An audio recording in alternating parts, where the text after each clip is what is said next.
right. So, John, how you doing, my friend? Roger, I'm fantastic. Things are great. How are you?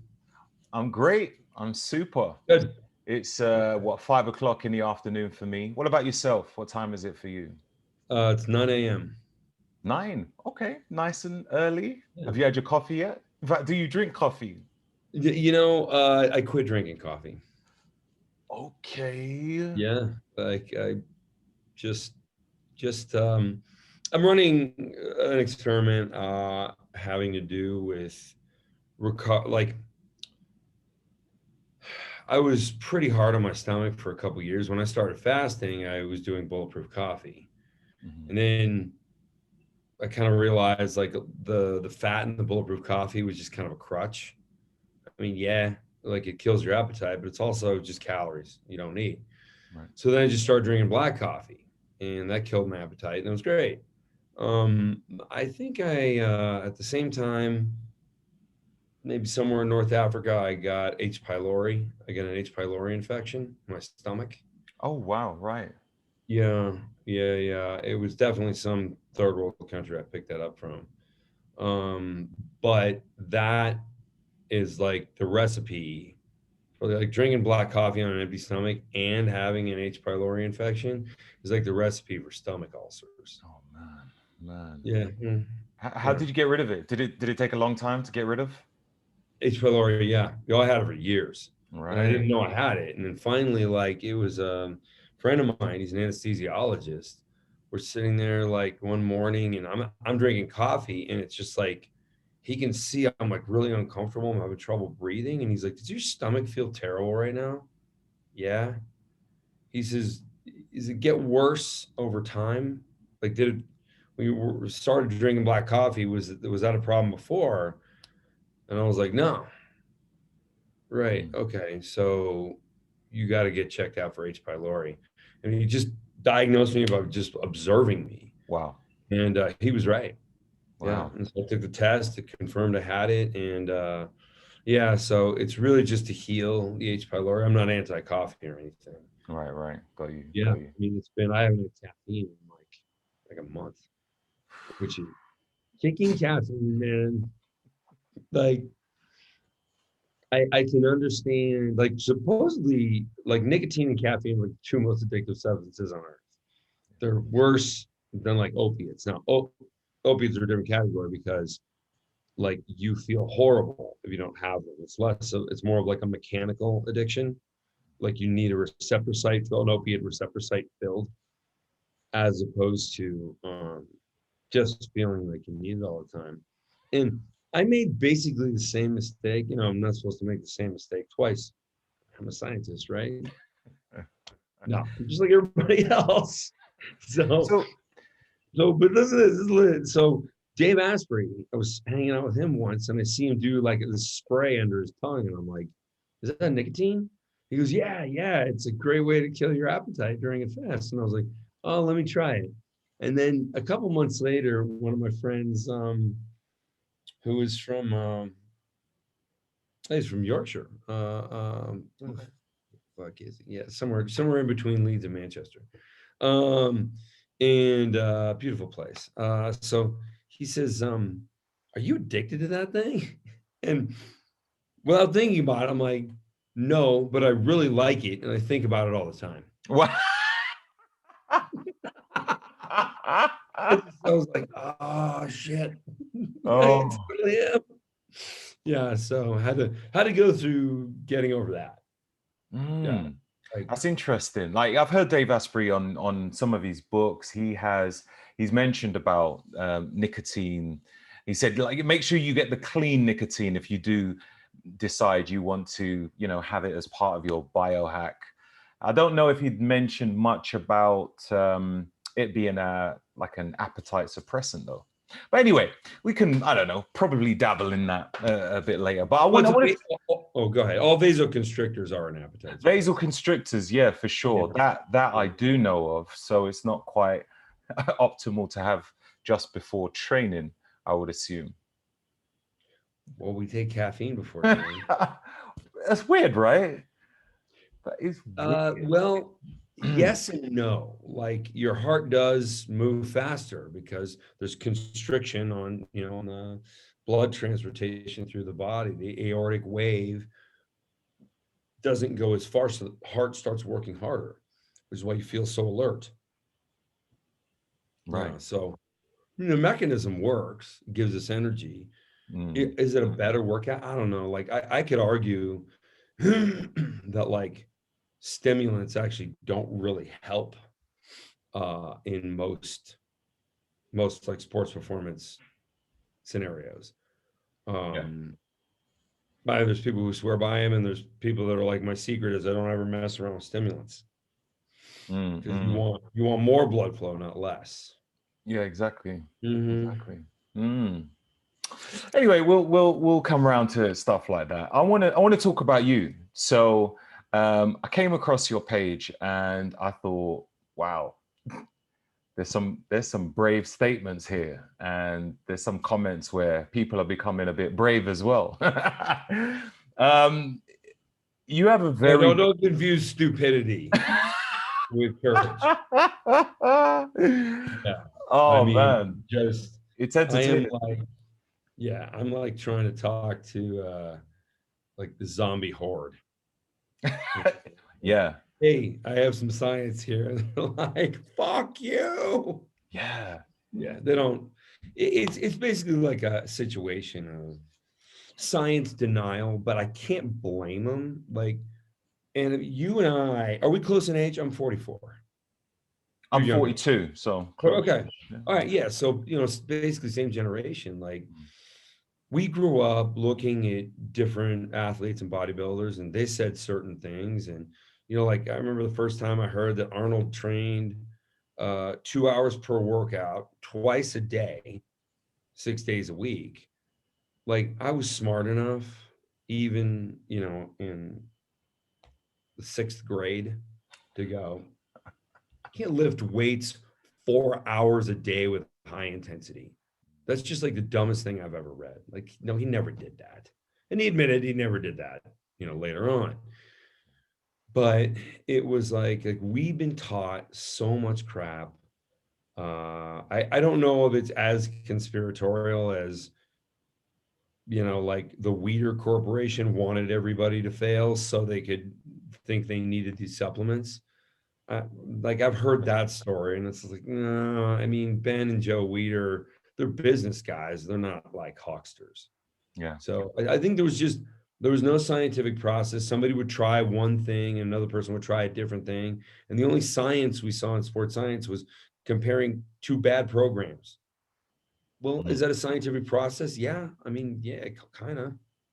But like, how did you develop the programming? Which arbitrary. Oh, okay. So like all of our workouts are really kind of arbitrary. And I was in the medical device business. I developed a medical device to treat my mother's osteoporosis. And I actually did my first testing, the first real trial of that device was at University of East London. They did this study in the Stratford Village surgery. There's a tube stop right near there. I'm sure you've been there. Yeah. That's for all those who are planning a trip to London. That's where the new mall is. Also, well, they built Olympic Park and then they turned it into a Westfield Mall, which was genius. It's Yeah, incredible. Yeah. right. They got to use the building. It's basically they got the building for free. Or I don't know how the finances that deal, but it's just like so many people build an Olympic Park, and then it's just like the one in China. I've been to the one in China after the Olympics. It's just falling apart right now. Really? Oh yeah, like aluminum China. panels have fallen off the side of it. It's sad. It is a question of what do you do afterwards? You got to do something with it. Okay, it looks spectacular on the day. Now what? Right, right. Well, there's a lot of smart people in your country that are like, we're going to use this as an opportunity, Mm. as opposed to having no plan. Yeah. Right. Can So, I just move a little bit just to talk a bit about your controversial unorthodox approach to fitness, but you also okay. Let's take that to your book, the title of your book. where you say that weightlifting is a waste of time. Is that the title of your book? What Weightlifting is a waste of time. That's correct. Weightlifting is a waste of time. You know, when I saw that, I was like, wow. And I went to the gym today. I don't know, like it seemed good. I've been It going. seemed like a good use of time. Yeah. I So don't know. It seemed like I've been doing all right. Now I'm thinking I've been sure. wasting all my time. So What I'm really saying, you notice I didn't say resistance training is a waste of time. ooh. Because resistance training is the best use of your time.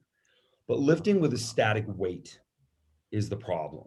So our biomechanics are such where we are, I don't know whoever's listening versus watching this, but when I'm back in a back position on a chest press, or when I'm doing a push-up and my nose is against the ground, it's the weakest position. As I push out, I become stronger. So I can hold X here, maybe 3.5X here, and 7X here in a 1 rep maximum. Yeah. I would never do a 1 rep maximum, but just as an example. So, and that's what I learned from developing the bone density devices. So when that happened, like the whole point of the bone density devices, they're called OsteoStrong. There's 150 clinics in 8 different countries around the world. And we treat bone there, and people's bone health is dramatically improved, more so than any drug that's ever been trialed with this therapy. And so the idea of the therapy is we compress bone from end to end, so the axis of the bone. Right. And so when that happens, the axis gets compressed, then the bone becomes stimulated. So a bone looks like a honeycomb, right? It's got all these little walls in it. So as those walls bend, it's an irritant to those walls. And when they bounce back into position, they didn't like that. So they're going to pull in more minerals and recalcify, build more little walls, fortify the structure of the bone matrix, so that the next time it's under a compressive force of multiples of body weight, then it will be stronger. But of course, then since the bone is stronger, you can put more force on it and continue the growth. So just an adaptive response, like building muscle or building a callus. So it was very successful. And once I looked at what humans could apply to their bodies in optimal ranges of motion. So I got all the research from gymnastics. So gymnastics is really the art of taking impact. So hitting the ground incredibly hard and being able to discharge those forces so that you don't hurt anything. So they really, really refine this, and it's very repeatable the way they're trained. So they're easy to study. Whereas fighters are hard to study because every punch is different. Right. So the gymnast and the floor have a relationship, and they know how the gymnast knows how to contact that floor and discharge as much force as possible, and keep relatively injury free. Now they still do get injured. They retire on an average of 19 years of age. So Really? yeah, they get beat up. Yeah, like I know some orthopedic surgeons that worked on a couple of Olympic gymnasts over the past 2 Olympics that I know of. And yeah, I mean, they're a mess, but they're incredibly powerful. Their bone density is just through the roof. And so they're fascinating. But what I got out of that research was that humans are 7 times stronger in those impact ready ranges than they are in the weaker ranges. So if we know there's a 7-fold difference from strong to weak, why would we be lifting a weight? If we truly want to exhaust the muscle, we need a weight that changes so that the effort is a constant. So it's not like, hard at the bottom and easy at the top, like lifting weights. It's got to be like hard at the bottom, hard in the middle, and hard at the top. Yeah. You want to make it more difficult, but because you're changing the weight, you're not getting to any sort of sticking point. right? Because the curve of the power that you're putting through the muscle equals the curve that your biomechanics are able to produce. So like I looked at like band training. I was like, what do I just like write a book about bands? Because I didn't want to horse around with this. I already had a business, OsteoStrong. Yeah. So I thought like, yeah, I don't like I'm been people knew me in that industry and I was doing well in medical device and different orthopedic surgeons, gynecologists. They were starting to get really excited about my research, and that business was going great. Now, it was also a big business, so it was growing on its own. It didn't necessarily need me, but and so when I looked at this exercise science project, okay, I'm going to build the first it was like the band, and then I realized the first time I got heavy bands suck. Because they do. I don't blame anybody that says bands suck. You never get big from bands, because bands by themselves, it's like a rubber tire by itself. Is a rubber tire, a Lamborghini? No. Rubber tires go on a Lamborghini, but they're not the same. Mhm. So when you have this band, let's say you step on it and you go to do a curl, your wrist gets twisted, Yeah. or you throw it around your back to do like a push up with it, and your wrists are being bent outward because there's more force on the outward side. So you could break your wrists. Oh, and then how about a deadlift where you're standing on a band and you're maybe doing like with X3, we do deadlifts. If you're over 6 feet tall, you're doing a 600-pound deadlift. Oh, really? Yeah. On wait, with the X3. Yeah. Interesting. We'll talk about There's a the X. reason it works. Mhm. And like everybody knows, you can't get away from heavy. Yeah. Like heavy is the way to grow. So X3 is a strategic way to approach how to go heavier than you've ever gone before, but safer. Mm. So, and I also truly believe like anybody who's interested in fitness, when they stop lifting heavy, it's not because they're all of a sudden weak or they don't, have the balls to do it anymore. They're just afraid of getting injured. And you get one little injury in your 20s or early 30s, and it's just, your progress is probably going to stop because you get nervous. You're like, oh, I don't want one of those again. Like I had trouble getting out of my car for a week. So people end up making that decision. I'm just going to train light. Well, then that's the last day they're ever going to be stronger. Mm. Training light it'll maintain, but it won't grow you. What about attaching bands to weights? Great question. There have been most of the studies on variable resistance have been about that. However, there's one study that looked at all the other studies and said, what if we look at proportional variance? Like, what is the variance ratio that may be optimal? So what they did is they had 3 different levels of variable resistance. So they already knew variable resistance. So putting more weight on in the stronger range than when you're in the weaker range is going to grow muscle fast. So the reason I called it X3 is because there's a study that shows you grow 3 times faster with a variable resistance. Right. Okay. Cool. But people didn't get that. I mean, I assumed that people would actually be interested in reading like a few sentences about science. No.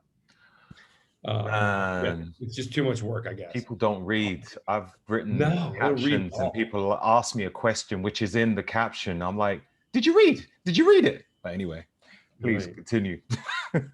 right. So,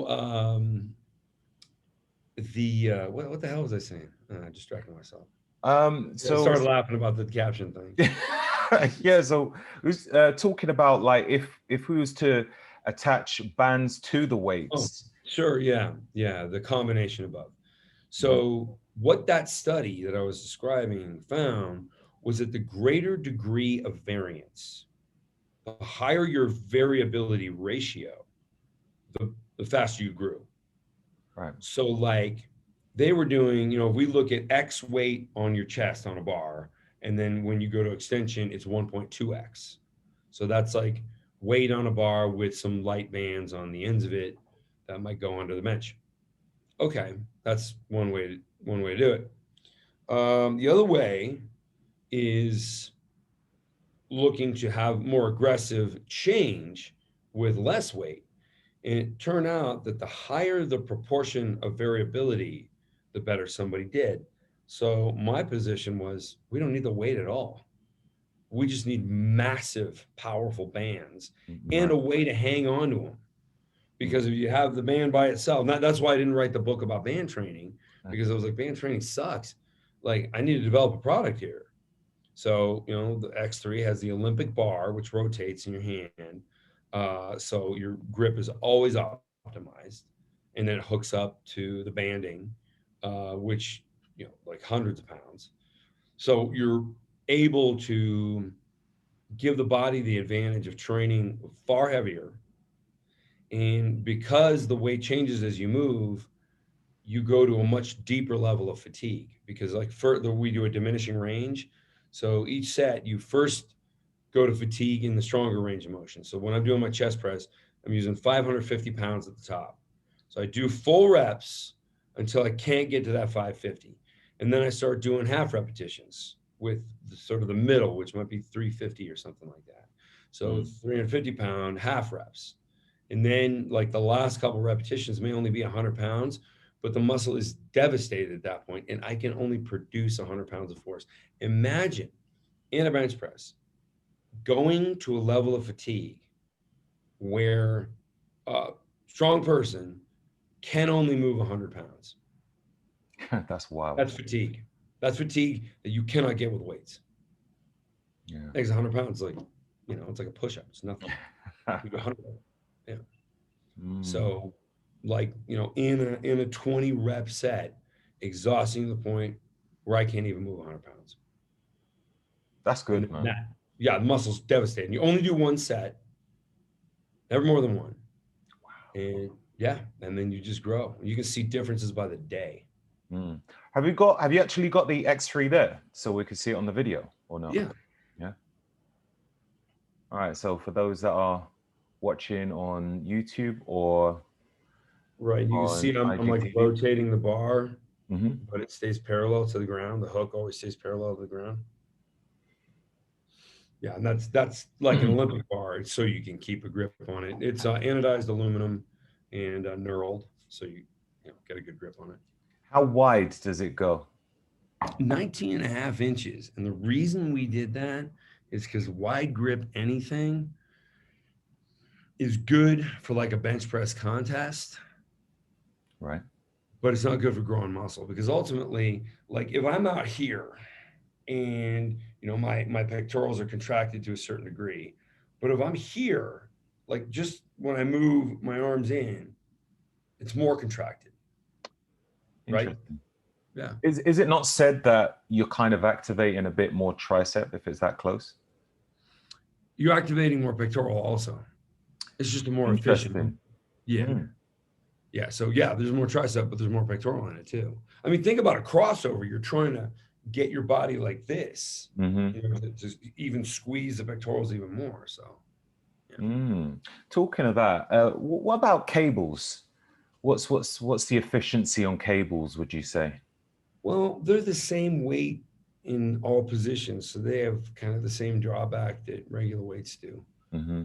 So, I mean, maybe there's a cable machine out there from the 70s that Arthur Jones built with his cam. So that's variable resistance.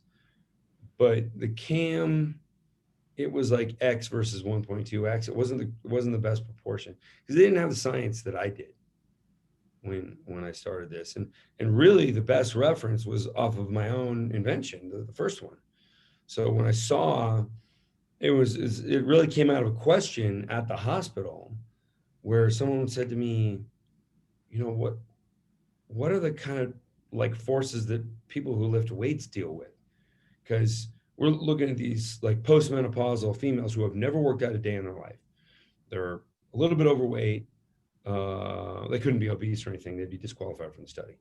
Um, but we were looking for a particular group that reflected the osteopenic, osteoporotic population. So, postmenopausal and with weak bone.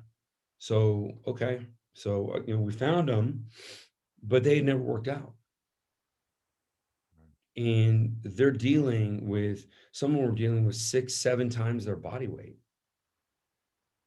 like after 6 months of training in just the impact ready range of motion. They can't lift that, but just exposing the load at that very, very specific position. And of course they would grow. That's really interesting. Yeah. 6, 7 times, like you don't get that in the gym. I mean, most people are trying to achieve maybe double, and they feel pretty happy about themselves if they can do that. But you're able Sure. to achieve that. Is it because of the different variations of range of weight load, whatever you call it, It from? has to do with mechanical leverage within the body. Mhm. Because like a 120-degree angle behind the knee is where your leg is really like able to absorb or produce the greatest amount of force. So like the very top of a squat before you lock out, that position where it doesn't really matter what's on your back, it feels kind of light. And then when you start to go down, it's like, whoa, that's heavy. Yeah. So that the mechanical leverage is there, but also you're engaging more tissue. The shorter the muscle, the more efficient the muscle is at producing power. So it's the combination of the two things and I mean, we don't have like a linear curve. Everybody says, you know, we want linear loading, with variable resistance. No, we don't. The curve looks like this. It's not a line. Yeah. Yeah. So What are your thoughts on compound lifts? multi-joint lifts are much better. The central Mhm. nervous system just knows how to respond to them. Like everybody knows if you want the best quad pump, you'd use a quad extension. But athletes don't really use a quad extension because that's not something you do. It's not You know, natural, is it? no, it's like trying to get a tan with candles. It's just not going to work. You don't put a pad in front of your shin and sit on a chair and then swing your leg outward in any sport, Mm. in any movement that we do. And I don't like the term like functional exercise. I mean, the function of a muscle is to shorten. So you can say anything is a functional exercise. Uh, but does it mimic things that we do like running? Our quads, our hamstrings, our glutes all work together. So sprinting, I should say, not so much distance running. That's almost like controlled falling. Because you kind of pitch your body forward, and there's a strategy to it. Right. Uh, but if you look at the biomechanics of it, you're like kind of ugly. Mm. Yeah. Mm.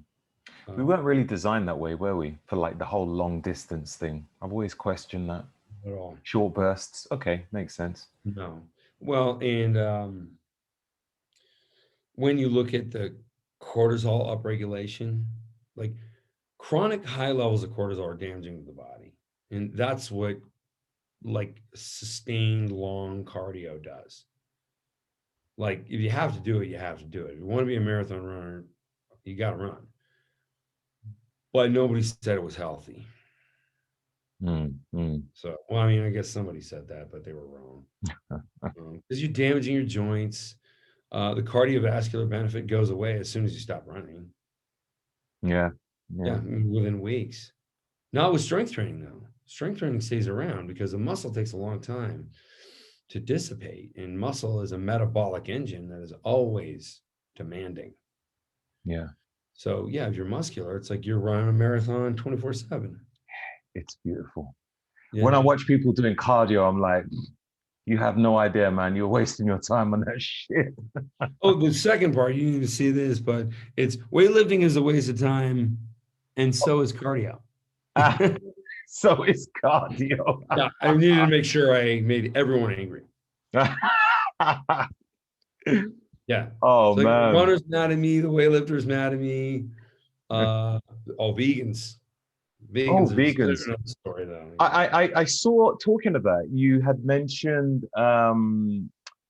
more field animals are killed each year for vegetable agriculture Vegetable agriculture, right. than beef and pig agriculture combined or something like that. Um, beef and pig. There's 120 million, lives of cattle and pigs,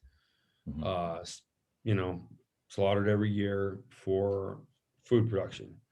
But there's 7 billion animals that are killed, like poisoned birds, like a bunch of birds, a bunch of crows will take down a cornfield. They'll ruin a cornfield. So they'll just pick all the corn right off the stalk. Right. And so they poison them. They poison them by the tens of thousands. Right. Yeah, Right. and that poison then gets in the environment.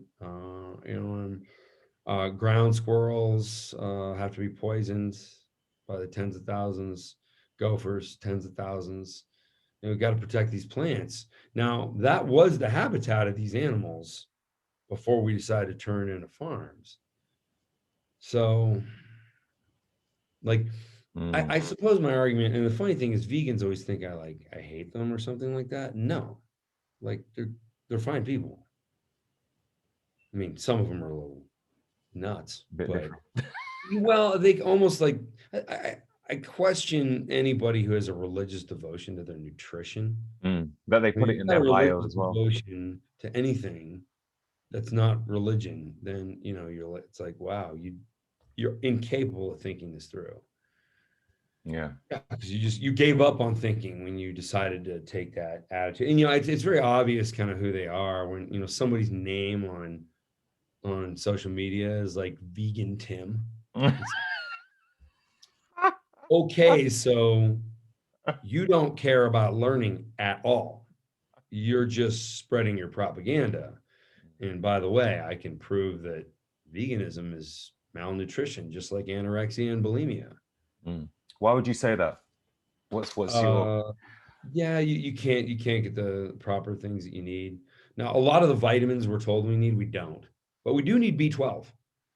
That's a big one, and they can't get it.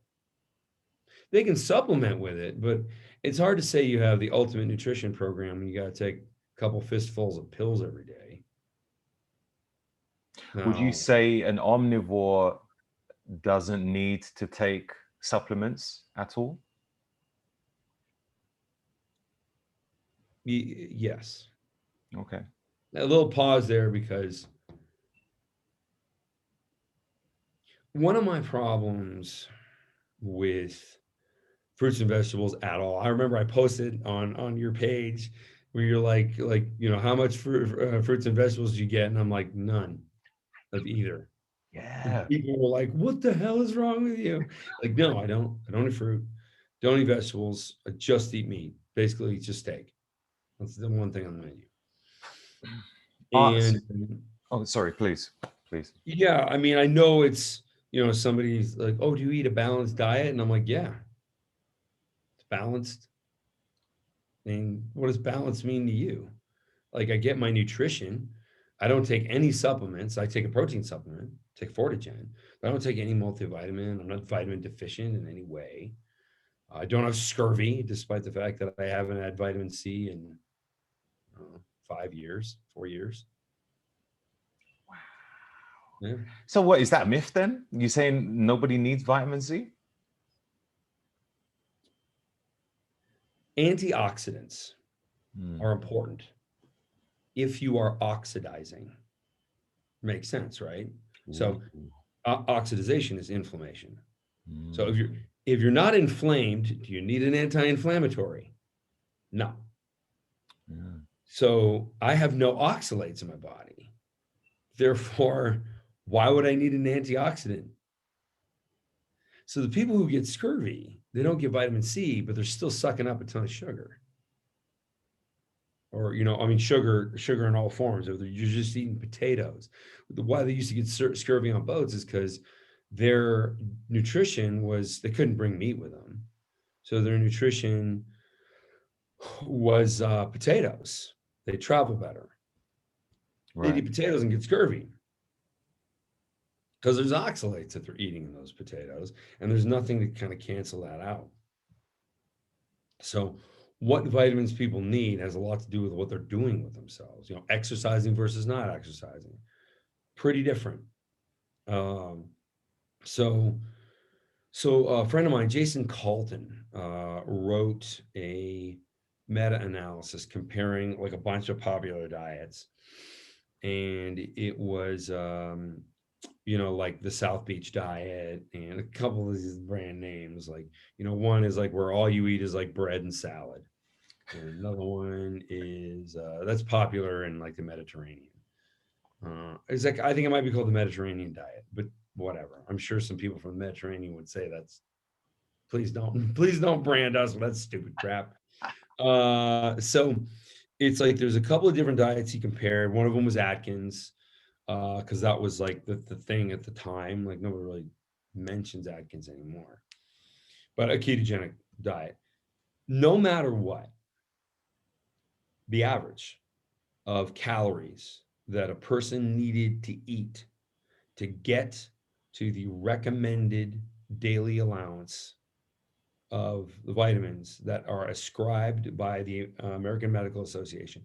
Take a guess how many calories every person would have to eat per day if they just used whole foods, no Whole supplements, Foods. just food. I'm guessing it's something stupid low. I don't know. I might say something too low. I'm gonna go for something like 1200. 27,000 calories a day. Oh, 27,000. Oh yeah, other direction. Oh, other So direction, yeah. since humans never, Homo sapien never consumed 27,000 calories a day. So what does that tell you? It tells you the vitamin recommendations are bullshit. Right. Like I'm not saying some of them we need or some of them we don't. I'm saying do what you do to be as healthy as possible and then see what you're deficient in. Like I eat one thing, I eat steak. Animals eat plants. They take care of the oxalates for me. And then I'm left with a whole lot of vitamins. By the way, like I also eat organ meats, which have every vitamin in them. Yeah. You I was know, going to but ask I you mean, about that. yeah, not often though. Would you title your particular diet, when people say I'm a carnivore, what would you say like your particular I love this question. So, okay, like I tell people, like, you don't really need to title your diet because, like, okay, here's a perfect example. People describe me as having carnivore nutrition. Okay. When I eat, I do eat meat. I also have a joke where I say I'm like, I'm 100% vegan between meals. Um, I think that's funny. Thanks, man. Thanks for laughing at my jokes. Love it. Somebody needs to. So, like, okay, I'm eating meat, but then I developed, I didn't develop it, some other scientist developed it. I launched it though. It's like the world's most anabolic protein. It's made out of bacterial fermentation. Basically, we're supposed to be eating rotting stuff, and the best amino acids are in rotting stuff. Right. But the way we can grow bacteria in cultures now, it's not meat based. So you can just grow the bacteria in a culture and have it eat, whatever. Instead of muscle glycogen, it's eating just sugar or a plant or whatever. So we grow these, and then it's just the fermentation that goes into the supplement. So because no animals are harmed, it's vegan. So people are like, you're just such a fake son of a bitch. That's like the nicest thing I've ever heard. Because you're carnivore, but then you recommend a vegan protein. And I'm like, it's not made of vegetables. It's made out of bacteria. And vegans can eat that because no animals were harmed. Because that's their thing. Right. So yeah, just and it's also like what I'm trying to do is not just eat meat. I'm trying to be as strong and as lean as possible. Mostly because those are the two greatest drivers of long life. Yeah. The strongest people and the leanest people live the longest. So those 2 points have never been contested in research. Nobody ever said, "Oh, if you're weaker, you're gonna live a lot longer," or if you're fatter, you're gonna live a lot longer. No, leaner, stronger. So I want to be as strong and as lean as possible, and I want the shortest path to get there.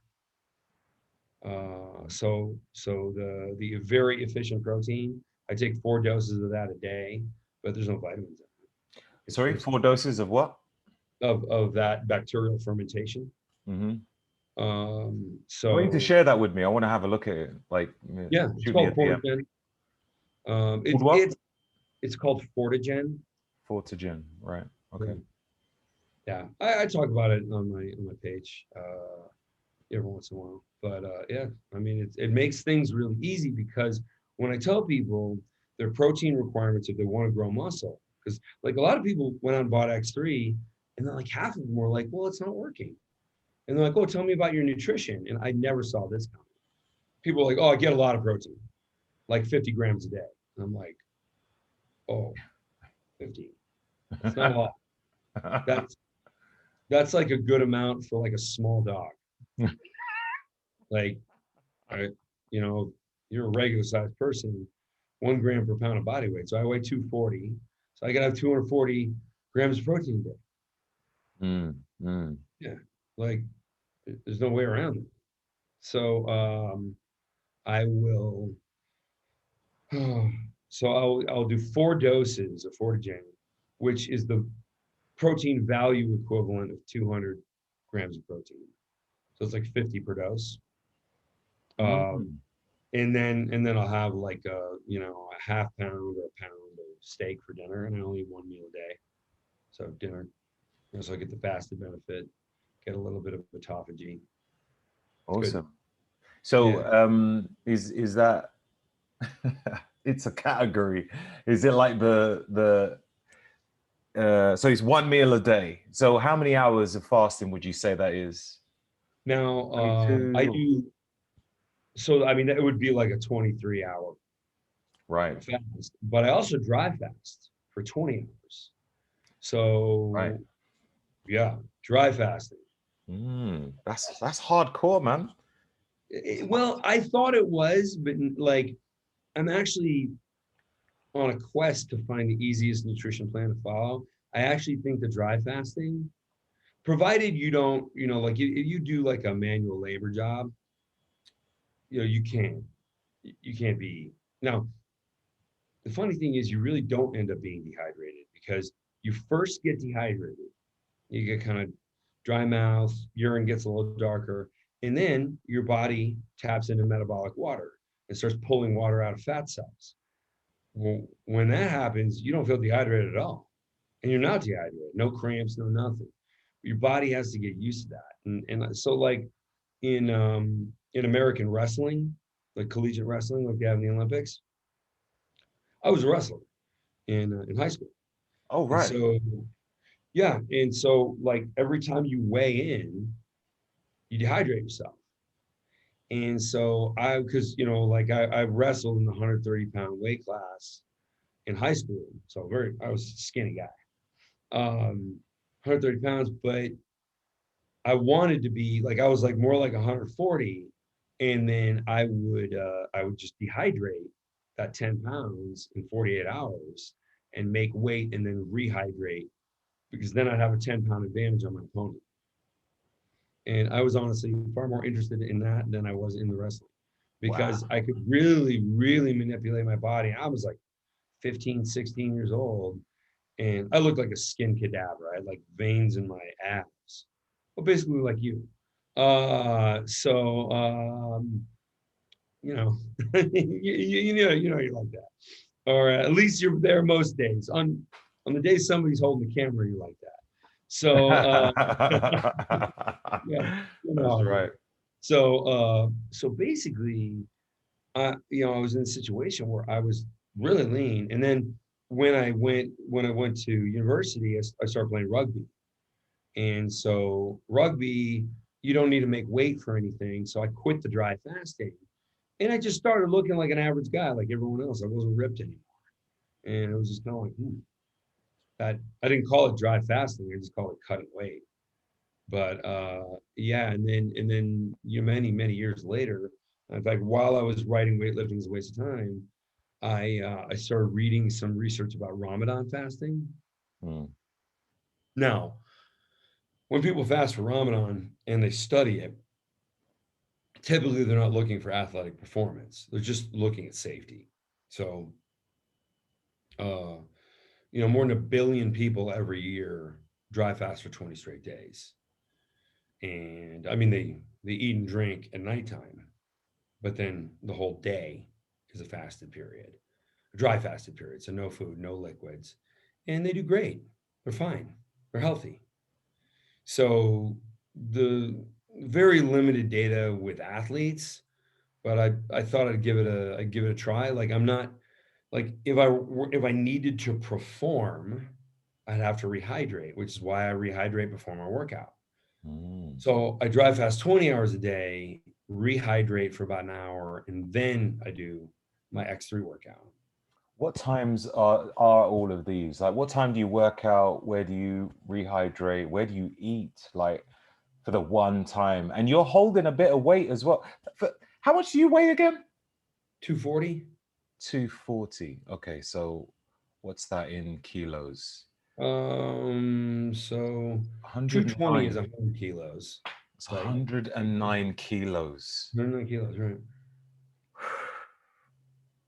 And you managed to maintain that on, do you know how much calories you eat? Yeah, it's been a lot less recently. Another thing people are so upset about is, I'm eating like 1,500 calories a day. You will But upset people, man. You can't tell people that. Give them they some don't want false to hear that. information. Yeah, they No. just don't, and all it is they just don't want to hear it. The most searched for thing in nutrition is how to lose weight without changing my diet. Tell me you're lying. People are not really searching. No, we're talking like millions and billions of searches of people looking for that. It's like, okay, you want to sit this guy down and be like, okay, you got overweight by eating the way you eat. So how could you imagine by eating the way you eat, somehow that's going to go away? They want to take a pill, isn't it? Everybody wants to take a Yeah, pill. everybody wants a shortcut, and people want the news that makes them comfortable, Mhm. not the news that is. Like when I tell some people that like cholesterol, like what was first thought about cholesterol, the low density lipoprotein, LDL, the bad cholesterol, which is not bad at all. It's pretty harmless, and the majority of the heart attacks actually come from people with normal cholesterol. Less heart attacks come from people with high cholesterol. So the research was biased basically to sell statin drugs. Oh, Uh, really? Statin. yeah. Okay. Yeah, because as soon as the patents run out in statin drugs, a bunch of universities test this theory and they're like, oh, no, it's the opposite of what we were told. Wow. But the thing is, when there's a product to be sold and there's an education to go along with it, like cholesterol is bad and here's a statin, that's good. So there was billions put towards that message. But now that they figured out that that's all wrong, there's $0 to market that message. So most people don't hear about it. Like I put in the book, I talk about it, I get just a string of profanity. Well, my uncle died of cholesterol, and no, your uncle died of a blockage. And the reason cholesterol was vilified is if you look at blood flow and you look at an artery and you got, let's say this is an artery, blood's flowing through it, and there's inflammation on the edge. That's what happens. There's certain edges that get some inflammation. Well, what happens is the LDL, the low density lipoprotein, is lighter, so it sticks. And then more blood flows through. But now you've got a potential blockage and plaque building up. But the problem, it's sort of like leaves don't cause floods when they clog the drain, right? It's like it's a lot of fucking rain that causes the flood. So like don't blame the trees. You don't cut all your trees down just because you had a flood once. So right, it's just like you got to understand the mechanism. And so now that we understand the mechanism better, the LDL was never to blame. And in fact, what do you do like if LDLs are bad, when you fast, your LDL level is typically at its highest because your body is metabolizing its own body fat. So saying low density lipoprotein is bad for you is like saying weight loss is bad for you, Mm-hmm. which is obviously not true. The opposite of that is true. Yeah. Yeah. So when is it you actually, did you say you drink, like what, you have it just before your training? Do you normally eat in the afternoon, mid-afternoon, evening, No, like morning? kind of later in the day, like 6, 7 o'clock. Oh yeah? And what time you normally go bed? I think I'd like to by 11, but it's usually midnight. Oh yeah? Yeah. So you're a bit, I know you're into your biohacking and stuff. Like, do you feel that's optimal for you, or are you just settling for that because that's what works for you at the moment? It's what works for me at the moment. Yeah. There's Yeah. no formula that says staying up till midnight is the right thing. Yeah. You know, like if I really wanted to focus on the rhythms of like sunlight versus not sunlight, I go to bed a lot earlier, Mm. get up a lot earlier, but you know, Mm. What's your also general waking time, would you say?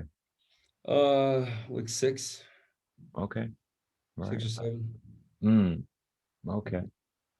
Um, in one of your posts, you were talking about, I think, a drag curl being a bit more Better. optimal than, I think, a normal curl, a normal, yeah, bicep curl. Right. So when people do a curl, like they'll bring their arm forward, so you know the center of the bar is in line with their elbow. All Well, right. you turn the bicep off and you load the tricep. Like, I mean, it's balanced. Or you're not really loading anything. You're just kind of balancing, you know, on that joint. You probably got some frontal deltoid involved, but you know, I mean, like you in the fully contracted position, the bicep should have the most tension on it, not no tension. Yeah. But the way most people curl is like this. So instead, I curl like this. So I'm pulling it back, I'm dragging the bar up my body. So my elbows are swinging back. So basically, the bar just hovers in front of my body like an inch. And the peak position, you get a much harder contraction, but also with variable resistance, that's where the weight is the highest. Mm. Mm. So you want to take advantage of that.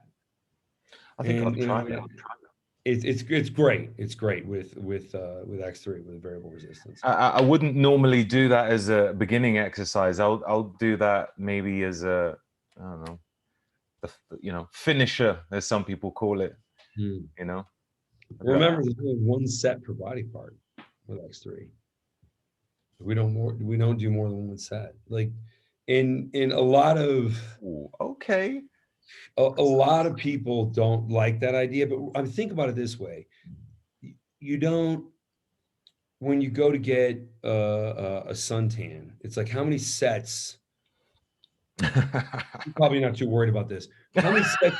How many sets does some white dude need to do in the sunlight to get a suntan? You know, No, you probably don't three. tan yourself in sets. Like, what the hell are you talking about? Sets, yeah. Uh, but ultimately, like the fact that we have to do multiple sets to trigger any significant muscle growth is kind of symbolic that the stimulus we're using is not great. Yeah. Yeah, like there's a better way. And so when you go to fatigue with this level of variable resistance, you're done. You can't do anything else. Yeah, we built upon the idea that we need to train for a certain period of time in order to get a certain amount of growth. And we've kind of stuck to it. It's like it takes this long. This is the amount of sets we have to do minimum, the amount of reps in order to gain strength, these amount of reps in order to burn fat. I mean, I don't follow that BS, but it's a very common approach by a lot of people. So for you to say that, yeah, it's gonna really rattle some cages. It does. Well, I've also noticed like no matter what you say, especially in fitness and in nutrition, There's a lot of people with opinions who they'll do anything to say they're right. And I suppose people just want to imagine they have all the answers, even when they profoundly don't. It's uh, it's just something in uh, here. This will be. You bring this up at a cocktail party in the next week. There's a study from 19, I want to say 1999. It's called the Dunning-Kruger Effect, but Dunning and Kruger, two researchers, and they went and studied people's competency, their ability to perform tasks, and tested that. And then they tested their their sort of their belief in their ability, and this was all also cross-referenced with general intelligence. So it turns out that the dumbest people thought they had the best competency. They thought they were the best at the task, and they were the worst. Now, the people who were the best at the task, these are the highly intelligent people, they always underestimated themselves. They got 100% every time, but they imagined they got 90%. So the smart people know what they know, and they know what they don't know. And that gives them hesitation. The dumb people don't know what they don't know. So everything is just simple to them. They're in their world, for stupid people in their world, politics can be crammed right down into a meme, and that's all we need to know. And this is like I'm just describing the internet right now. Yeah. Like the people who are the most vocal and have the strongest opinions are the ones who know the least, typically, statistically. So like when I tell people now, like, don't listen to internet commenters. Like, they really don't know what the hell they're talking about, and they will have no hesitation to tell you that they are the greatest expert on earth and you should only listen to them. And they know jack shit. And so and this is a huge problem. Like this is and now I think that, especially politically, you can see it, is that the loudest people seem to determine where we're all going, even if they're wrong. And so the dumbest people have the strongest convictions and they become the loudest. So now Western society has become doomed to a leadership of the weakest and most stupid people based on how we're getting our information from social media. It's a travesty. Yeah. I don't know what to do about it, but I think that this study, Dunning-Kruger, really nails so many problems in so many areas. Like, the idea of social media was to give everybody a voice. I think we should take everybody's voice away because they're just dumb and wrong. And they will forward incorrect information till the day they die because they're just driven. Yeah. Yeah. Yeah. Too many. Yeah. And sorry, what was this study you said? Who is the person you mentioned? I want to note that down. Dunning-Kruger. So Dunning. Yeah, it's two guys, two last names. Oh, right. Yeah, Dunning and Kruger, Okay. 1999. Definitely need Yeah, to. and it's a hilarious study because it just tells you so much about sort of the basic thinker. And sometimes you have a debate with somebody and are you unable to understand the science that I'm showing to you? And the truth is, yeah, they are completely unable. Yeah. Yeah. That's So wild. you can't really talk to them. So when somebody comes on my page and is like, it just spreads some BS from like nutritionfacts.org, which is completely a false website. It's vegan propaganda. So there's some stuff on there that's real. I think their rate on like media bias is like 50-50. Like half the things they say are just totally falsified. Because it's the whole point of the website is to make veganism look great. Right. And of course, there's funding from like Nabisco and Kellogg's, because snack food companies know that vegans aren't eating kale, they're eating cookies and cake. Mhm. Oh, this is interesting. Yeah. That is very, very, very interesting. Yeah. Yeah. They know. So they want the whole world to become vegan, Cookies and because cake. yeah. Ah, But yeah. also, I mean, it also goes back to plant-based nutrition, because all sugar is plant-based. Yeah. Like every candy bar, it's plants. Yeah, kids, listen up. Go have a Snickers bar and say, "Hey, mom, I had my vegetables today." Yeah, yeah, yeah. Oh man, I saw this comment. Oh man. Because I actually liked I liked this vegan page. Like I don't follow the vegan diet, but I like some of the recipes which they do, which are legit. It's just like I'll have a pea protein every once in a while or whatever, but I'm not biased to one type. Like I eat all different types of food. But there was something that was there where somebody asked about something and they said, does this item have real honey in it or is it fake honey? And then someone said, oh, don't worry, it's fake honey. And they were like, oh, okay, then I'll get it. As long as it's sugar and some fake stuff. I was like, wow. I was like, this is incredible. You know, You'd rather have something artificial. yeah, because it just can't come from an animal. I can't remember. I really wish I remembered what it was. Because I get it. Okay. You understand? Yeah. Yeah, yeah, That was yeah. the viewpoint of it. Like, and I was like, Like no bees were harmed. yeah, You know that bees just make honey anyway. but like we're You don't have stealing to. from them, that's stealing, that's theft. Anyhow, I want to ask you, we're talking about carbohydrates. Would you say, okay, so I asked something of a similar question to someone else, that obviously we have essential fatty acids, we have essential amino acids, but we don't have essential glycogen or glucose or anything. Okay. So my question is, we have an abundance of carbohydrates. Do we need it? Nope. Absolutely not. Don't need carbohydrates at all. Right. Now, you can strategically use carbohydrates to hydrate muscle and grow muscle faster. By hydrating a muscle after training and a stretching protocol, I call it the hyperplasia protocol, you can cause hyperplasia to happen.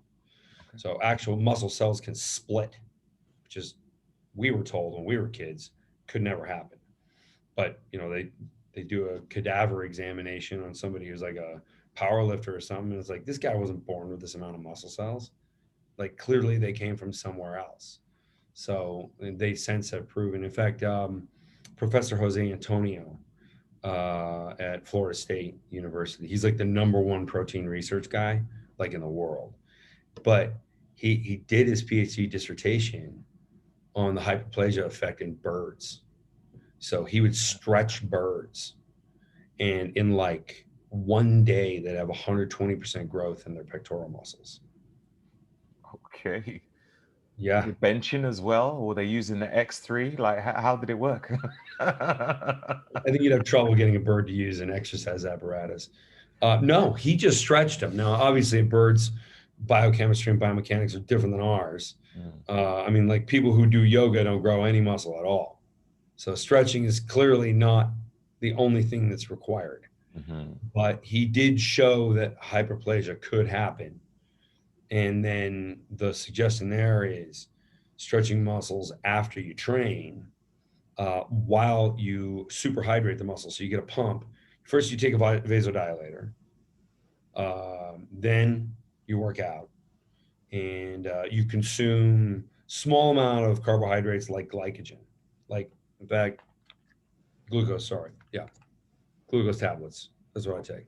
Mm. Yeah, I take 10 of those before my workout, and just crazy pump, and then I stretch for like 30 seconds per body part. I train that day, and definitely localized growth. Like if you just Amazing. do it on your pectorals and don't do it on other muscles, you'll just see your pectorals grow at a higher rate. So you can test it yourself. So let me just get this straight. So a vasodilator, glucose, and a stretch. Yep. And uh, training. and training. Yeah. Right. Okay. Okay. Would it be more efficient if you had been fasting beforehand? I always am. So I'm yes. talking about for another person. Oh yeah, I mean, I encourage that, and yeah, I mean, yeah, it would be certainly more efficient because then you're depleted, Yeah. and then then the difference is like, whoa, we're stretching a lot of tissue here. So a lot of it has to do, and you probably heard this before. The muscle fascia is one of the limits to growth. You stretch the fascia, you create more room for cellular division. Mm, mm. And there's a lot of science in this. It's 20 pages of the book is that protocol right there with all kinds of references. Um, but You. yeah, Sorry. I mean, it's something it's it's funny. It's one of the advanced things I recommend. Yet everyone who gets X3 and reads the book, they want to do it like day one. Like if you want every beginner to do something, call it the advanced program because they're all going to go out and do it on day one. Of course, of Yeah. course. So the X3, where can people find it? X3bar.com, and we ship all over the world. Hmm. Yeah. And what sort of price are we looking at? Are there different sorts of prices? Are there payment plans? Is it one price? There's payment plan, like $50 a month for a series of months, but it's 550 US for the actual product. It's the most effective and cheapest home gym you'll ever buy. Hmm. If somebody goes to build a serious home gym, they're going to buy a power rack, which is $3,000 or $4,000, and then they're going to buy weights, which is another 500, and also they can't park inside anymore. They got to park on the street, Hmm. or Hmm. whatever. They lose a garage. So it's like a home gym, like a serious home gym. That's a commitment, and it's a lot. Like you're kind of screwing up a lot of your finances. You're screwing up a lot of space in your house. Whereas X3, you get a better workout from that, and then when you're done with it, you throw it in a drawer. What is the weight of it? 15 pounds. 15 pounds with all the bands. The bands are heavy. So the Right. bar is like 7 pounds. So the other weight is actual, just like thick block latex. And then there's a plate you stand on. So when you do a deadlift, your ankles, don't rotate inward. Hmm. Hmm. Yeah. Right. Okay. And Yeah. it can easily be put in a suitcase and taken with you on holiday and I stuff like travel like most of my great pictures were taken like all over the world. Like I'm doing X3 in front of the Parthenon. I'm doing it in front of I got a great calf picture where I'm doing my calves in front of the Sydney Opera House. I've taken it everywhere. that. Russia, mainland China, Hong Kong. So with this, do you do much resistance training at all? You mean other than X3? Yeah. No, nothing. You don't Nothing other than you don't lift any weights at all. You just use the X3. just use the X3. And you're weighing 109 kilos, looking like that, looking pretty stacked, and it's all down to the X3. Yeah. Eating one meal a day. Eating one meal a day. Now, before I kind of entered this sort of cutting phase, which I'm really trying to come up with something that's a little more sustainable, my plan was to do dry fasting. So 20 hours dry fasted, one meal a day, 4 doses of Fortigen. I feel like I thought that was going to be easy for a lot of people to manage. And now that I only need 50 grams of real food protein, I thought I could probably throw some carbohydrates in there and maybe people would like it more. So, because when I say I don't eat carbohydrates, like people are like, "Well, I'll never do that," and I'm like, "Well, okay, like put that in a different sentence, like I'll never be fit." Now, can you get fit eating carbohydrates? Of course. It's just a lot harder. Yeah, You know? depending on the source you get it from, really. But Right, like fructose basically doesn't get used fructose. as fructose doesn't get used. This is another thing. People were like, yeah, instead of like, I recommend, because it was before I was doing these glucose tablets. I recommended just eating rice because it's a kind of a medium metabolized carbohydrate, and people are immediately like the next day after I published the book and people had read it, people were like, yeah, I decided to substitute candy bars for the rice because carbs are carbs. Wow. Yeah. Yeah, Wow. real stupid. You know what? I give up on humans sometimes, you know. I know, what's his name? Elon Musk is working on a plan to get people on Mars. I'm on that. I'm waiting You because want to go to Mars? I'm done with people here. You know, hopefully we find some aliens. I just want to meet some aliens. I'm sure that, you know, I'd probably get on with them very well.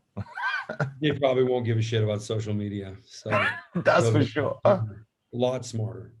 Yeah, I'll tell you about it. I'm actually contributing to the effort, the Mars effort. Oh, is Uh, it like SpaceX and all that? well, I just published a paper. I didn't publish a paper; the journal did. Mm. It's the top aerospace journal about bone health in deep space. So for extended space exploration. So the only thing we're talking about with extended exploration is Mars. So yeah, and so they did some work with osteostrong, Amazing. my first invention, the bone density thing, because we got to keep bone functioning right. Without gravity, bone just dissolves. Yeah. Yeah. I've always wondered how those guys, you know, keep in shape. I know there's different sorts of exercises, but Mhm. it's hard enough working with gravity, let alone without. Yeah. And you have to be committed to make sure that you do it, I guess. Yeah, they're smart people. Like most astronauts are like MD PhDs. Like Yeah. they're really, really good. So they know they have to work out. Mm. Otherwise they'll fall apart. So you don't have to worry about an astronaut putting it off. But like you said, the zero gravity environment is just a bitch. Mm. Mm. Look, John, I mean, I think I covered a lot here. Is there anything else you'd like to add with regards to X3 or No, Osteo Strong? I like we're getting all kinds of people involved with X3 now. Our target market is really busy professionals, because busy professionals, they tried weightlifting at some point in their life and it really didn't work well for them. And one of my arguments is that fitness is the most failed human endeavor. Like everybody with a six pack is, I mean, like a really great one. You could probably put everybody in the world who really has a great looking physique on one school bus. I mean, there's just not that many fit people. That's why it's special. How many photos have you taken that have ended up like thousands of places with your abs in them? A lot.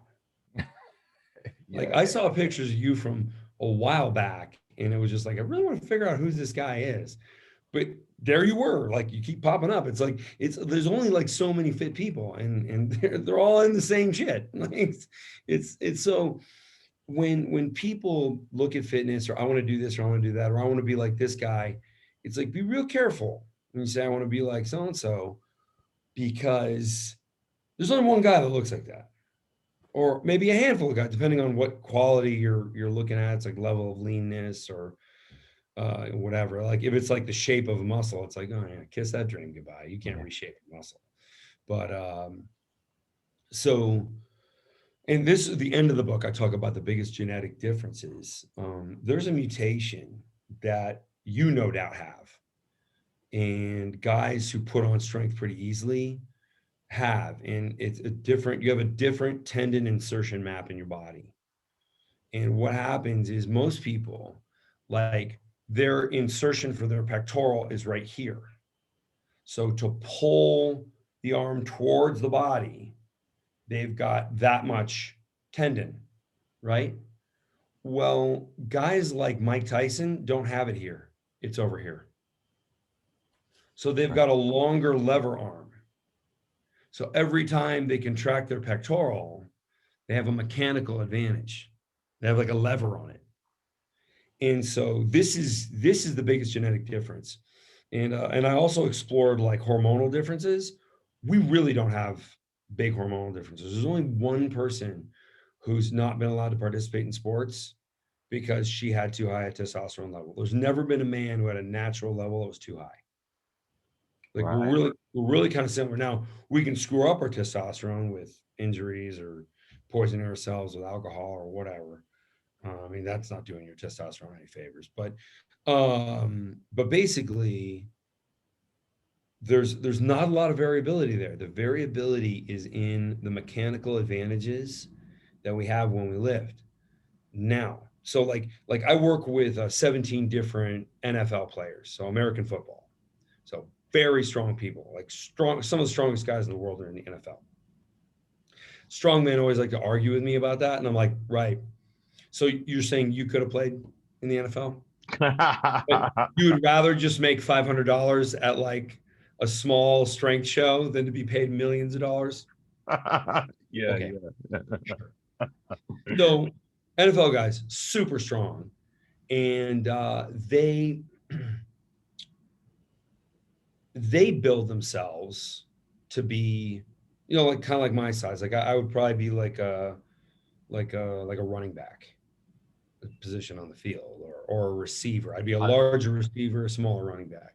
I don't know if your listeners really know football positions, but okay. So basically the positions are sort of built for speed. So like all these guys, they're that big, and they're also drug tested to the same standards as WADA is doing the testing. So they can't even do any of that. So what you're looking at is natural athletes that are that big and that lean. And I love these guys because anybody wants to know where they can really be naturally, look at an NFL player.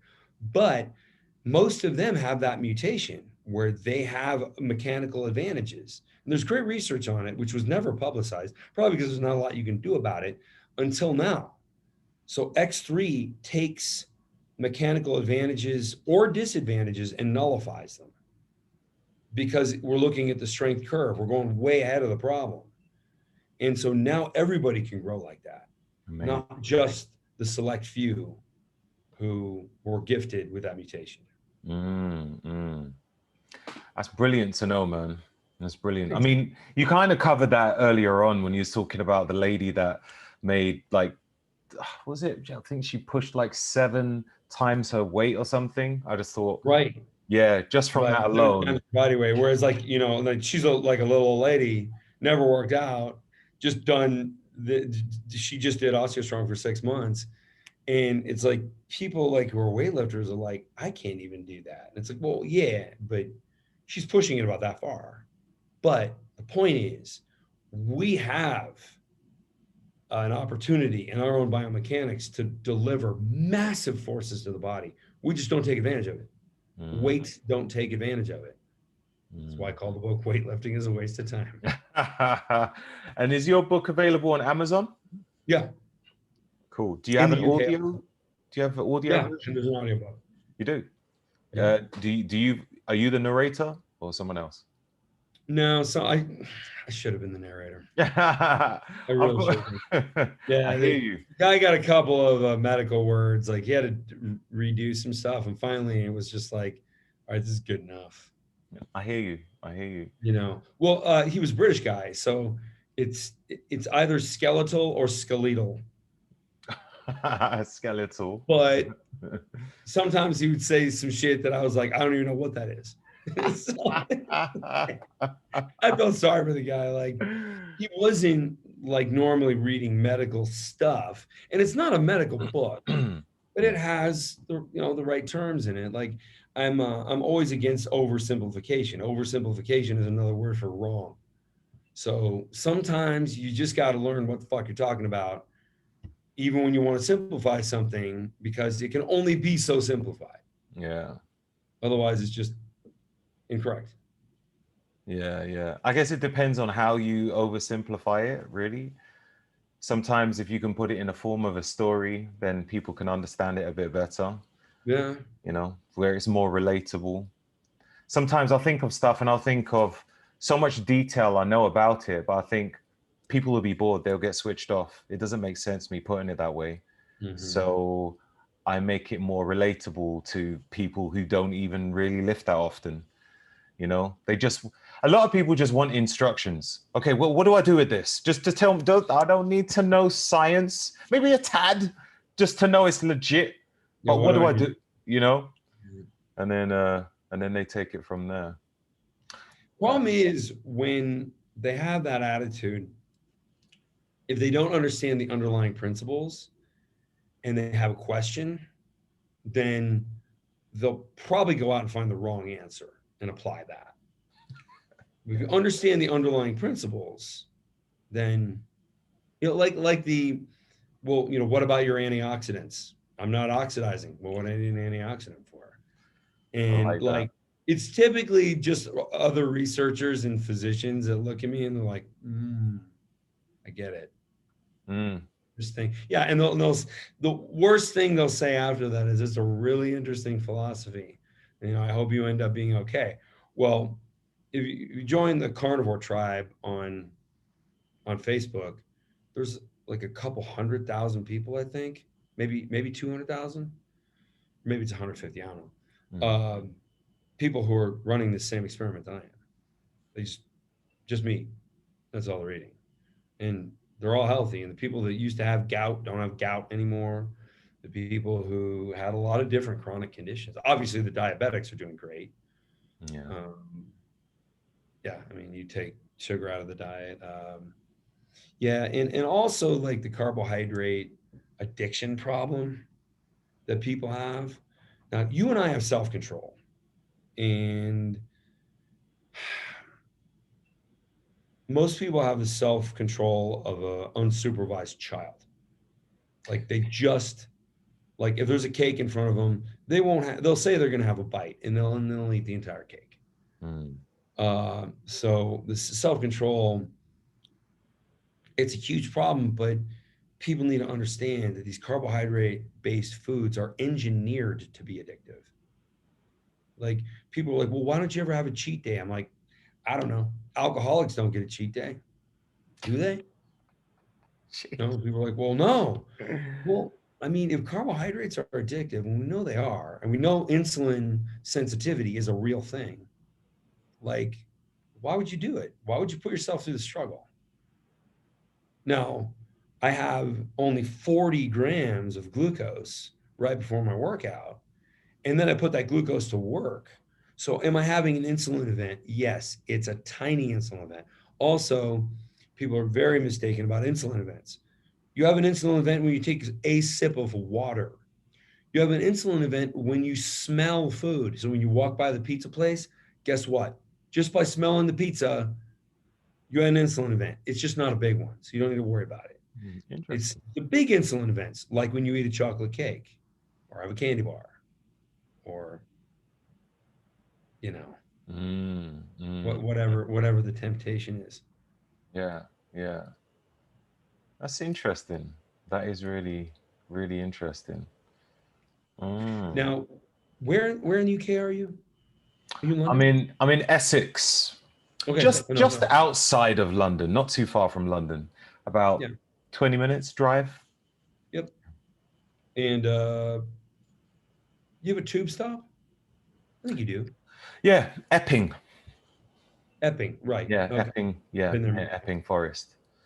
Mhm. Um, yeah, so not too. You was talking about Stratford earlier. It probably takes about 26 minutes from Epping to get to Stratford Right. to see I Westfield. yeah. So I had an office over by the other Westfield, Okay, uh, yeah, yeah. like Hmm. Shepherd's Bush kind of area. Hmm. Um, yeah, I Nice. had that. I had that for a couple of years. Was it one of those osteo strength type places or something to do with osteo? Yeah. Yeah.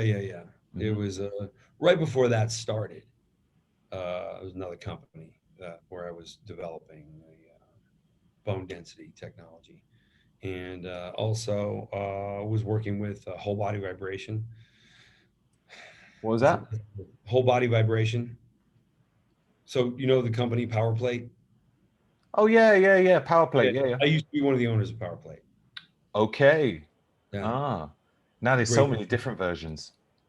There are a lot of different versions, but Power Plate is great company. They just the problem is the benefit it provides doesn't necessarily line up so well with the cost of the technology. Mm. And so, and unfortunately, they came up with some less expensive versions of it because it used to be like $10,000 for a vibrational platform, like the ones you see at like David Lloyd gyms, which are all through London. You know, they have power plates, but those are some expensive gyms. Um, Mm. yeah, so now like vibration also it was oversold. It was sold like it could cure all kinds of stuff, and it didn't do any of that. Like not at all. Like it has a strong influence over growth hormone because it Oh gives you yeah. some instability firing. Yeah, you can so my company, I developed another vibration product, which is weight sensitive. So when and it fits the top of the X3 plate on it, so you can do your workout under vibration. And because it calls for more stabilization firing, you get a greater effect of growth hormone. The only meta-analysis I've ever done, and hopefully I ever do, because those suck. Those who don't know what a meta-analysis is, it's like all the research on one subject condensed into one study where you weight all the different studies and score them against each other. It's a huge statistics exercise. Pain in the ass. But it is the highest level of medical information. So if you have if you have meta-analysis on a certain topic, you're closer. You're never there with science, but you're closer to a definitive answer. So I did a meta-analysis on stabilization firing and the effect on growth hormone, the upregulation of growth hormone. And so that was to look at what whole body vibration could do to influence growth hormone levels, and it does. It sends them very high, but also influences flexibility, general range of motion. You can, if you stretch on one of those things, it's a dynamic stretch, not a static stretch. So it doesn't have the same neural inhibitory properties that a static stretch you would do before a workout, or you shouldn't do before a workout. I mean, like I still see people stretching at gyms all the time, and then they go walk right into the weight room, and I'm like, I'm sure if I go tell that guy, he'll think I'm the asshole. Yeah, of course. All I can do is just let him get hurt. Don't see him off. Whatever. Mm. Should have been following me on Instagram. What's your thoughts on EMS, electrical muscle stimulation? Oh yeah, okay. Like TENS devices, yeah. So Well, sort of. TENS is more like pain relief, isn't it? Like well, EMS yeah, is more. these are like bigger TENS devices. They meant to fire the muscle. There's more amperage. The electrical current is bigger. There's been some studies that show some cellular damage from these things because it's not your central nervous system calling for that muscle to fire. It's an Mhm. external stimulus. And what we've seen is rapid cellular aging with those. So the muscle cells age, they look like they belong to an older person than Oh, the person really? actually is. Yeah.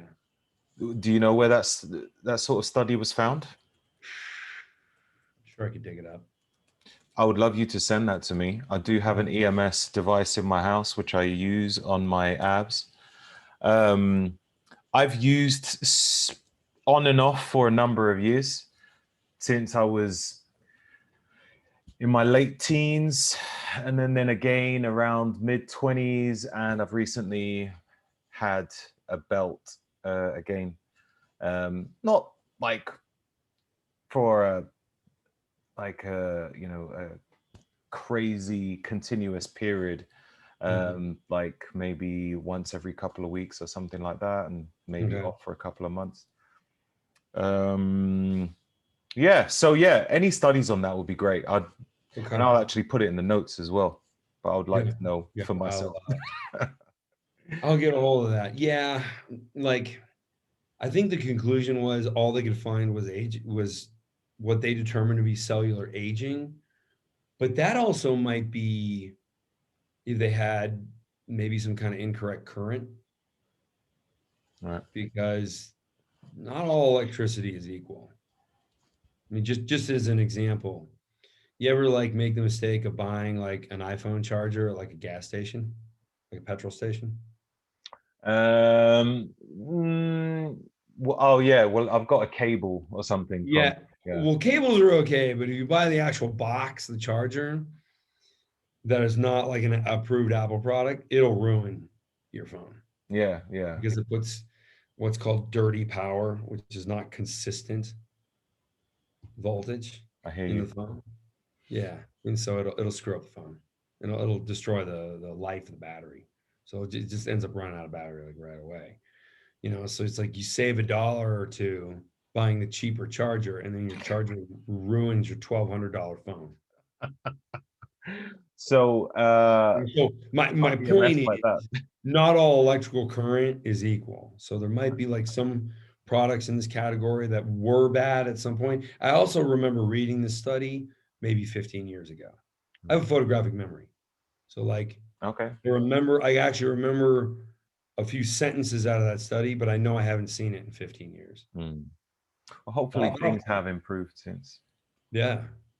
But yeah, any information on that, any updates on that, that would be great. Cellular aging. Because I know a few, biohackers that talk about it quite a lot, I think the most known one is Ben Greenfield, probably known. Yeah. Oh, I've been on his show twice. Oh yeah? Yeah. Okay. Yeah, Okay. he's great. Yeah, he's a big X3 fan. He put it in his book. Oh, right. Okay. Okay. I need to get on the X3 page train. book. Huh? His 600-page book. It's like, why, man? No. You couldn't have done two? Yeah. 300-page books? I don't know. And that was shortened, wasn't it? I think it was more. And it was It was short. more with the references. So he made the references available online, which makes them very difficult to look up. But, whatever. He did the work. He wrote it. Yeah. Yeah. I talked to him a couple times while he was writing it, and I was like, wow. Like, well, I know. I mean, when I wrote this last book, and when I wrote the other two books I've written, like I'm a pain in the ass when I'm writing. What are the other two which you wrote? One's called Unbreakable, and the other one is Tony Robbins did the forward to that because he's involved in OsteoStrong, and then the first one was Osteogenic Loading, which is osteogenic loading. Genic loading. Yeah, I mean loading to create bone. That book is as exciting as the title. Don't read it. Right. Don't read that. Oh, funny thing. At the University of East London, I was in their like medical library, and I saw like 6 copies of my book there. Right. I was like, awesome. Look at that. Medical library. Nice. Yeah. Yeah, well, I think it's because the principal investigator, brilliant guy, his name is Basil Hunt. He's professor there, and so I think it had a lot to do with the university's involvement. But I just thought it was so cool, and I just happened to be walking through a library, and I'm like, "That's 6 copies of my book." That's cool, man. That's got to feel pretty good. And I even opened it up, and people checked it out. Like, I was expecting. No one's ever checked any of them out. Oh, come on. Oh, dude, it's a boring book. Don't ever read Osteopathy. Like it's basically like an adaptation of my PhD dissertation. Oh gosh. So wow. Yeah, I mean, I had the writing, and it was just like I wanted to write a more academically focused book. Yeah. It was sort of like to establish credibility, and it did. It worked really well. A lot of physicians read it and were like, "Wow, like this is totally fresh thinking on this subject. Like, I really like it." And but as we've been discussing, people like one sentence of science is like enough to turn somebody off. Yeah. So. Yeah, it Well, really. and then look at how the world has been jerked around over the last year over science. Like, we're making all these decisions with science, and then you look at what they're doing and you're like, okay, show me the study. Oh, there's no study. So not science. Yeah, the decisions were made for political reasons, not for science at all. But Yeah, it's the world we live in. that's a subject for another day. That's a whole nother podcast right there. I have done this where I have actually sort of accidentally turned a podcast about health into talking about, like geopolitics, not specifically like, pandemics or anything like that, but yeah, it's, we live in a weird time where there are the people in power believe that the people need to be manipulated.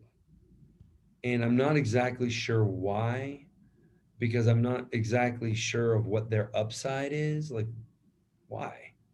Like, why don't we just, like, right now we're worried about, and your country, my country, we're worried about nonsensical stuff. Like, the stuff that shows up on the news is like not a problem. What about jobs? Like, those aren't doing so great. Like, are we talking about that? Is it something anyone cares about? Because last I checked, that's who earns the money. So the government can then take it away in form of taxes and then pay for firefighters and police officers and roads and street lights and clean water, shit that everyone needs. Yeah. Like, we just forgetting about that? We're going to go into debt for that? That's not going to last very long. So, yeah. So unfortunately, I didn't hijack your podcast to make all my crazy political statements, which are actually nonpartisan. People ask me all the time, what are your politics? And I'm like, I think transgender couples should be able to defend their marijuana farms with fully automatic weapons. So, say that again. I think transgender couples, I Yeah. mean, someone wants to do that. Okay, good for you. Transgender couples should be able to defend their marijuana farms. Hey, you want people are smoking weed, then you should be selling it. It's capitalism. I think they should defend them with fully automatic weapons, because people steal that shit. You should shoot them. Like, my point is, I'm all over the place. I'm not like a conservative. I'm not like a liberal. I just think about these things independently, as we all should.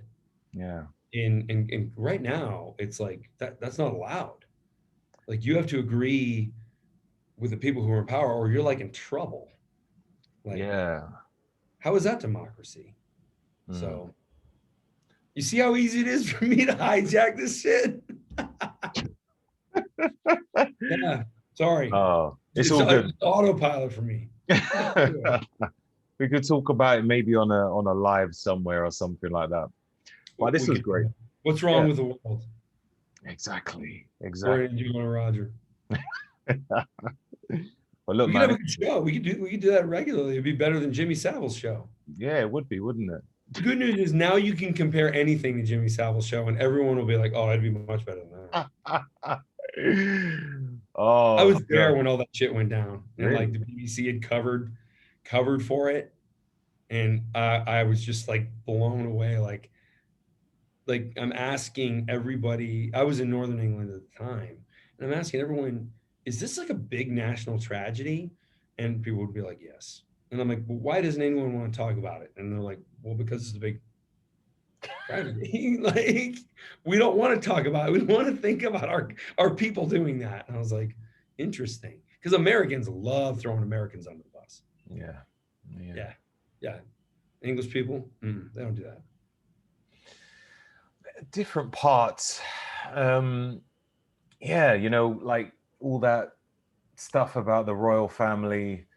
Yeah, there was many discussions on that in the papers, magazines, and stuff. I don't know. I think we kind of like it here as well. A part of it, we love a bit of just drama. Oh yeah. Yeah. In fact, the more, I mean, this was also like years and years ago when we were little kids, like the fact that Prince Charles was like, cheating on his wife. Like, I mean, from a PR perspective, it gave the royal family so much attention. And that's Yeah. what they thrive on. Like, they're not after the money Mm, that's given to them, state gift, but like their relevance in parliament, unless there's some sort of veto power that they have that has never been published, mhm. like their voice in parliament is just a voice. It's not a vote. Yeah. But their voice in parliament counts the more people are talking about the royal family. So they should have more scandals. They're They probably should, they working should have on it. more. They should have more people quit the royal family and walk away in disgust. That's headlines right there. Oh, You yeah. know, Harry's like, do you know what? I quit. Like, what? Yeah, Last time I heard of that was in Coming to America, where right. Right. yeah, Eddie I Murphy goes renounced my to jail. throne. Yep, that was It's right. legit. Yeah, God, that movie was perfect. I never saw the sequel. Did you? I did. I did. It was. I was It told was. not to see it. It. It depends. If you're one to think, do you know what, that movie is a classic. They shouldn't have done a next one. Then you might not want to watch it. But if you watch it as a standalone movie, unbiased, no comparison, you might enjoy it. You're not going Okay. to the cinema. You could watch it in the TV. A couple of mates, and I thought it was good. I actually enjoyed it. I thought, you know what? Yeah, cool job. I was happy to see some of the cast come back together, and I don't know, just show us where they are now. Like, thank you. Like, let's bring some closure to it now. Thank you. I like I, it. Well, I, the I original like Coming to America was one of the funniest movies I've ever seen. So, Yeah. yeah, like just and the fake McDonald's place, like just everything about that was just crazy. Yeah, No. I was never more excited about. I think that and Beverly Hills Cop were like Eddie Murphy's best, Yeah. and he was my favorite comedian when I was a kid, by far. I mean, he's God, a he's a such an amazing guy. he's loved by pretty much all the comedians. He's like, the GOAT, as they call it. Right. He's also a nice guy. Like he didn't rattle anybody's cage. Like there's some other people in the comedy industry that don't really work well with people, which is kind of crazy for a comedian. I know, You right? think you'd have to be able to like tap into somebody's like, soul to get them to laugh like consistently like they do. But some of them just don't like people. That's so weird. It is. But look, it's been great, man. It's been great. Let's catch up again. Let's catch All up right. again. Yeah. We'll be talking online. Yeah, for sure. John, it's been an absolute pleasure. Really All right. has. Thank you. And I'll speak to you real soon. Thanks for coming Okay. on Roger Snipe All Show. right. Take care, Thanks, sir. Bob. God bless.